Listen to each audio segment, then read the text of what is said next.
Em Berlim, algumas ruas estavam irreconhecíveis, quando o fotógrafo William van der Voort, 33 anos, foi levado ao local dos antigos prédios da chancelaria alemã. Poucos dias antes, essas ruas foram palco de uma batalha árdua e sangrenta de 2 semanas entre o Exército Vermelho Soviético e os remanescentes do Wehrmacht alemão, reforçados por idosos e jovens recrutados da população local. Agora que a batalha havia terminado, bandeiras vermelhas estampadas com o martelo e a foice da União Soviética pendiam dos prédios arruinados nas ruas, substituindo a suástica do Terceiro Reich, que agora não existia mais. Van der Voort relatou mais tarde na revista Life que quase todos os prédios famosos na capital alemã estavam em ruínas e que ninguém podia caminhar por quarteirões e ver qualquer coisa viva e não ouvir nada além do silêncio da morte e não cheirar nada além de seu fedor pútrido. Van der Voort chegou ao que restava da chancelaria do Reich e foi então guiado para uma entrada que descia abaixo dela. Van der Voort estava prestes a se tornar o primeiro jornalista de uma nação aliada ocidental a ver o Führerbunker, onde Adolf Hitler dirigiu o esforço de guerra alemão naqueles últimos dias antes que ele, como o próprio sonho nazista, terminasse em sangue. No caso do Führer, pelas suas próprias mãos em um último ato de desafio. Simbolizando a escuridão do mundo que estava prestes a entrar, Van der Voort relatou que havia pouca luz no bunker, sendo iluminado por velas dos guardas do Exército Vermelho que o escoltaram, até que o flash de sua câmera revelou as cenas abaixo. Suas fotos deram às pessoas dos Estados Unidos da América e além a primeira visão de onde o Führer, talvez o epítome do mal, havia morrido. Desde aquele dia, o mundo tem se fascinado com a história dos últimos dias de Hitler. Antes de 1945, Hitler e sua máquina de guerra fascista pareciam invencíveis, dominando o campo de batalha.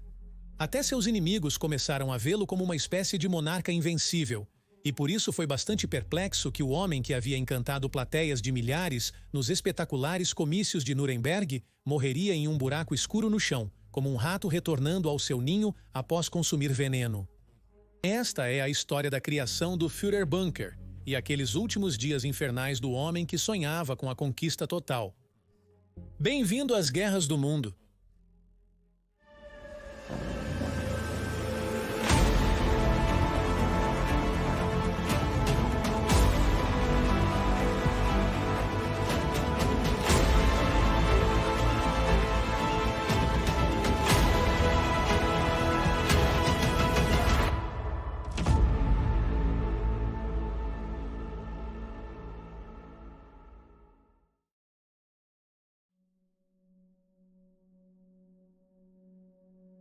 A origem do bunker que intrigou historiadores após a Segunda Guerra Mundial remonta a um evento um mês após Hitler assumir o poder em 30 de janeiro de 1933.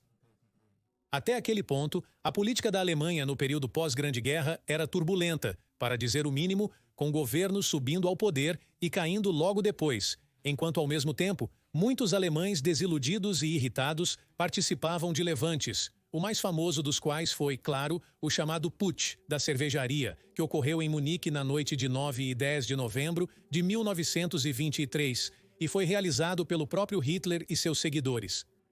Portanto, a ascensão de Hitler ao poder era considerada temporária, principalmente porque, apesar da narrativa popular, seu apoio em 1933 era apenas adequado para justificar sua nomeação como chanceler pelo presidente von Hindenburg. O edifício do Reichstag, centro de poder na Alemanha, foi destruído por um incêndio deliberado em 27 de fevereiro de 1933, atribuído ao comunista holandês Marinus van der Lubbe. Atualmente, é amplamente aceito que ele era mais um bode expiatório, sendo os agentes nazistas os verdadeiros responsáveis. A queima do Reichstag forneceu a Hitler a justificativa de que ele precisava para iniciar suas repressões aos grupos de oposição e levar a Alemanha a se tornar uma ditadura legal, com ele como o líder absoluto, o Führer. No entanto, o incêndio também os deixou sem um edifício onde pudessem conduzir os negócios de administrar a Alemanha. Hitler assumiu um escritório na Wilhelmstrasse, que virou a chancelaria. Contudo, o Führer não se impressionou com o local, declarando que só seria adequado para uma empresa de sabão. Assim, esforços foram realizados para ampliar o local, visando satisfazer o desejo do Führer de impressionar dignitários e considerando a ameaça externa, já que Hitler prometeu eliminar as restrições do Tratado de Versalhes.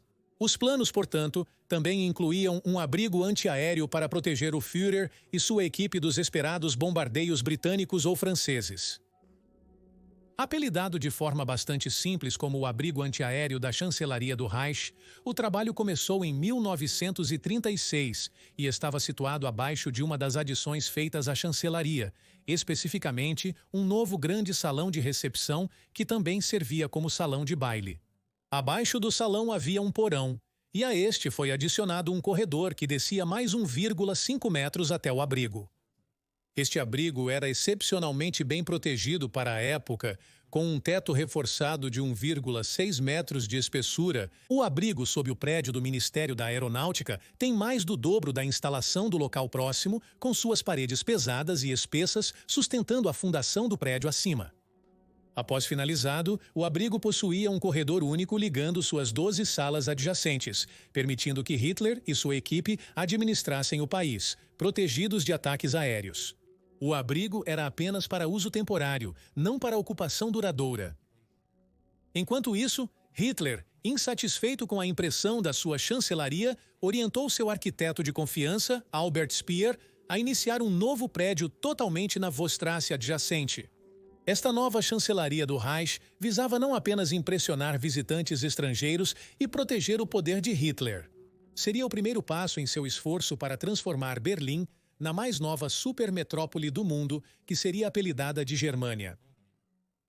De acordo com a insistência de Hitler em um design monumental, Speer supervisionaria a construção de um enorme pátio de honra, o Ehrenhof, onde os visitantes seriam recebidos por duas estátuas do escultor Arno Breker, chamadas Wehrmacht e Partei, significando Forças Armadas e Partido, respectivamente. Atravessando portas de 5,18 metros e uma galeria de 145 metros, o dobro do Salão dos Espelhos em Versalhes, diplomatas e dignitários chegavam ao vasto escritório de 400 metros quadrados de Hitler, consolidando a ideia de que estavam na presença de um líder extremamente poderoso.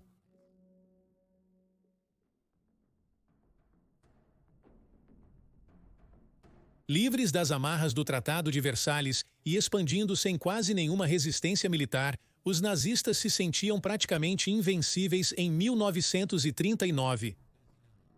Os berlinenses se sentiam enganados, pois Hermann Göring, chefe da Luftwaffe, prometeu que após Grã-Bretanha e França declararem guerra, as defesas aéreas alemãs seriam tão robustas que nenhum avião inimigo alcançaria nem o Ruhr, e muito menos a capital do Terceiro Reich.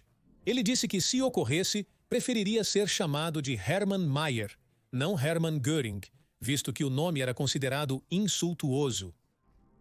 Em 7 de junho de 1940, quando a França quase colapsou, um único bombardeiro Farman NC-200 e 23 da Marinha Francesa, chamado Jules Verne, voou para Berlim para lançar 8 bombas de 250 quilos na fábrica da Siemens. É incrível que a missão foi realizada com quase nenhuma oposição. Mesmo que Göring não tenha alterado seu nome como prometido, a liderança alemã entendeu que a missão era simbólica, mais do que uma ação prática do esforço de guerra francês, evidenciando a vulnerabilidade da capital do Reich. Quanto ao povo de Berlim, as autoridades conseguiram convencê-los de que as explosões que ouviram foram resultado de acidentes industriais. No entanto, não havia como encobrir uma visita da Real Força Aérea Britânica em 25 de agosto de 1940. O ataque da Força Aérea Real a Berlim foi uma retaliação ao bombardeio acidental de Londres pela Luftwaffe, que o governo britânico viu como um agravamento da Batalha da Grã-Bretanha, com o intuito de aterrorizar os civis e forçar a rendição. Por isso, o primeiro-ministro Winston Churchill se viu obrigado a responder na mesma moeda. A primeira campanha de bombardeio da Força Aérea Real contra Berlim enfrentou problemas e teve resultados mistos, mas alarmou a liderança alemã que a alta ordem poderia ser atingida pelas bombas britânicas em Berlim, incluindo possivelmente o próprio Führer, o que afetaria seriamente o moral alemão, considerando o desenho da sociedade nazista ao redor de Hitler. Contudo, a imagem pública da guerra de Hitler, alimentada pela propaganda de Joseph Goebbels, mostrava o Führer conduzindo o esforço de guerra da capital. Desde 1940, Hitler passava cada vez menos tempo em Berlim. Inicialmente, foi para ver suas conquistas recentes, como a França e a Torre Eiffel. Conforme a guerra com a Grã-Bretanha se prolongava, além dos confrontos na África do Norte e Grécia para apoiar o aliado italiano Mussolini, a preocupação maior era com a próxima guerra no leste contra a União Soviética. Como tal, ele passava cada vez mais tempo em seu bunker de comando de guerra, o chamado Ninho do Lobo, nas florestas da Masúria, na Prússia Oriental, o que é agora a Polônia moderna, ou em seu refúgio de férias, apelidado de Ninho da Águia, perto da cidade de Berchtesgaden, no sudeste da Alemanha. Porém, em 1943 ficou claro que as coisas começaram a mudar. Os confrontos no norte da África, anteriormente secundários para Hitler, culminaram na derrota do Afrika Korps de Rommel, com as forças aliadas avançando agora para a Itália. No fronte oriental, o exército soviético avançava lentamente em direção à fronteira polonesa, enquanto na Grã-Bretanha, os aliados ocidentais se preparavam para voltar à Europa ocupada. Embora poucos líderes nazistas previssem a derrota, reconheceram que a guerra se tornaria mais difícil e até a Toca do Lobo poderia ser invadida em breve. Portanto, foram feitos planos para o Führer transferir seu comando da Wehrmacht para Berlim. Mas isso não era garantia de segurança, muito pelo contrário. A campanha de bombardeio dos aliados reduziu muitos dos desafios iniciais de navegação e proteção de caças, e Berlim já começava a experimentar bombardeios intensos de bombardeiros aliados. Ao invés de deixar os ataques aéreos prejudicarem a defesa de Hitler, optou-se por transformar o abrigo antiaéreo sob a chancelaria em um bunker totalmente funcional para o Führer. Essa decisão levaria à construção de um segundo complexo, 6,5 metros mais fundo que o abrigo original, com um teto reforçado de 3 metros ou 2,7 metros e 25,4 centímetros de espessura. O bunker adicional contava com mais 28,3 litros para Hitler e sua equipe, e foi projetado para ser o mais independente possível, contando com instalações médicas e de catering, além de acomodações para Hitler e sua equipe. Um gerador a diesel fornecia energia e a água vinha de um poço. Os sistemas de comunicação, incluindo um telex, uma central telefônica e um rádio do exército com antena externa, estavam ligados ao bunker para permitir que Hitler recebesse notícias e emitisse ordens. O bunker, considerando a complexidade da tarefa, foi concluído rapidamente, permitindo que os aposentos de Hitler fossem mobiliados e decorados com luxo. O abrigo antiaéreo original também foi adaptado para funcionar com a nova seção, e como tal ficou conhecido como Vorbunker, significando simplesmente bunker superior, enquanto a seção inferior ficou apropriadamente conhecida como Führerbunker.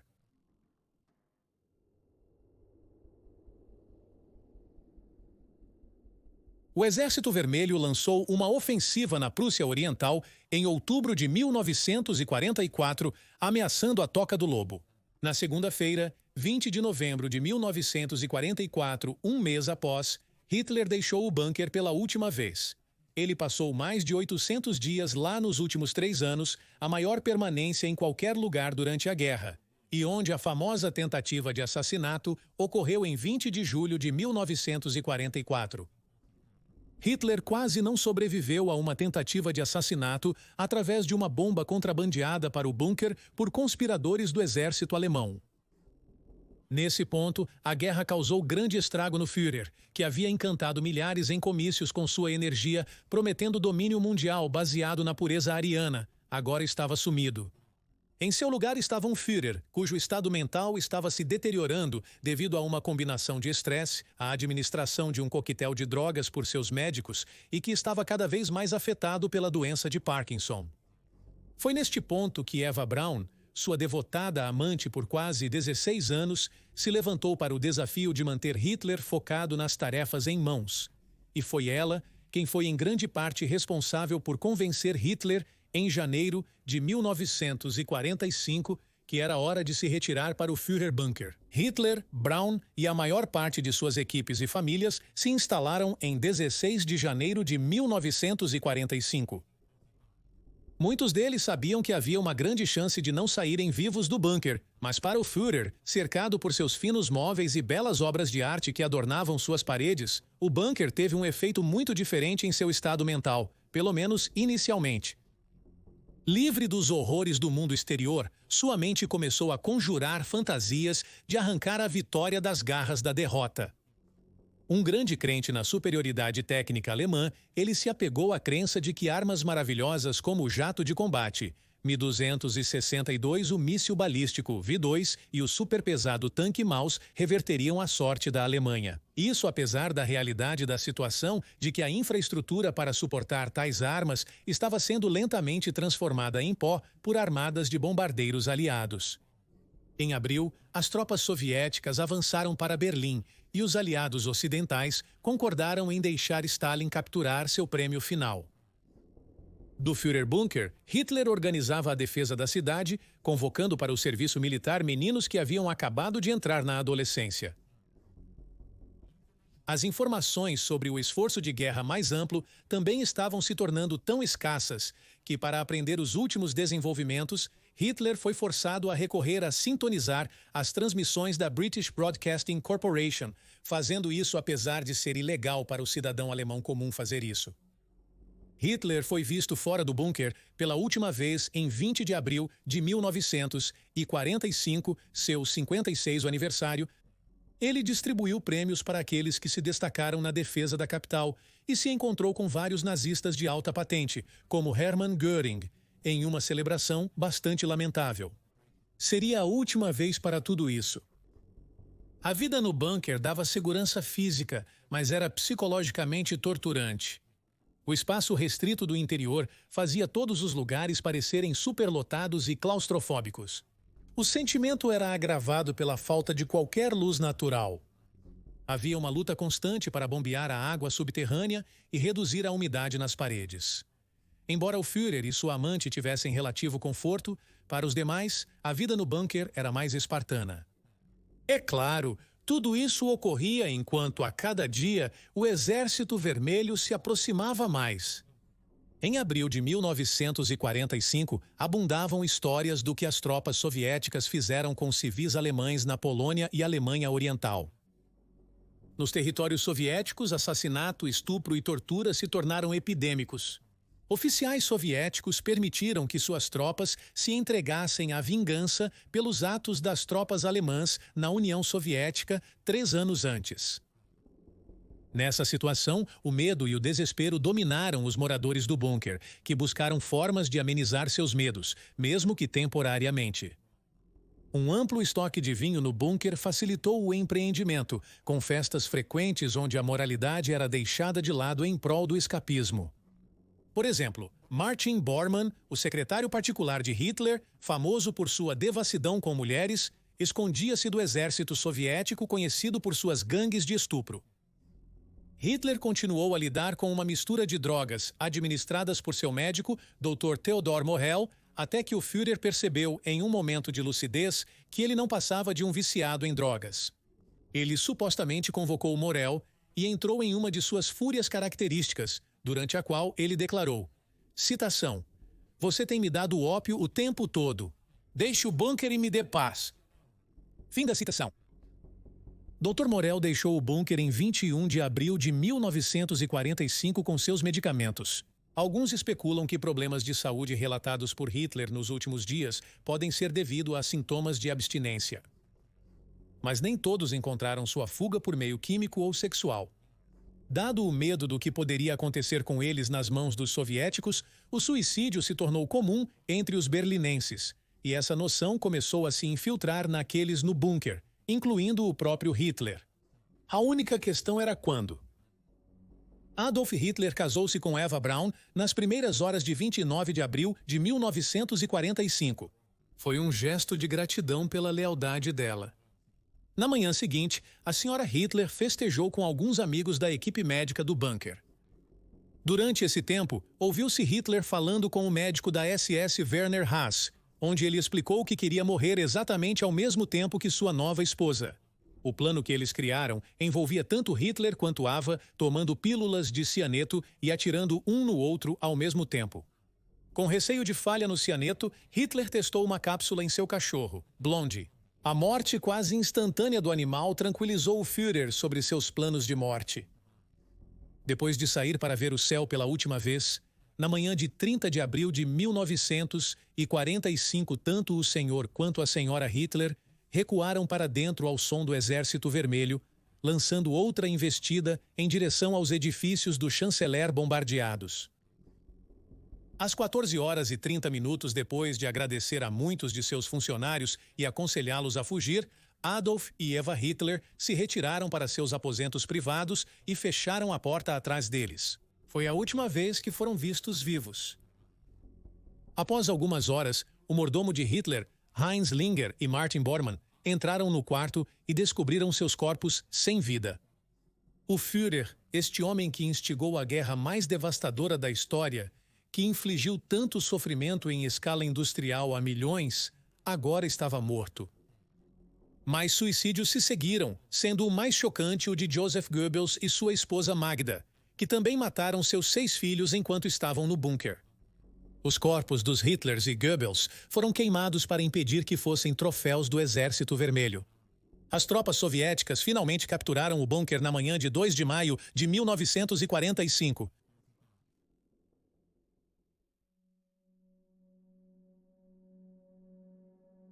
O líder soviético Joseph Stalin, que costuma exibir suas conquistas, não queria preservar o bunker, por medo de se tornar um santuário para os seguidores de Hitler. Portanto, foi selado e o vasto complexo da chancelaria acima foi demolido. Posteriormente, na década de 1980, as autoridades da Alemanha Oriental iniciaram a construção de um bloco de apartamentos perto do bunker. Durante esse processo, o bunker foi reaberto e totalmente destruído, numa tentativa de eliminar sua marca na cidade. Não seria até 2006 que as autoridades de Berlim realmente confirmaram que um estacionamento discreto agora se situa no local onde Hitler se matou. Hoje, apenas um quadro de avisos discreto com um diagrama do layout do bunker para ilustrar seu tamanho e disposição permanece, enquanto o memorial do Holocausto está a uma curta distância.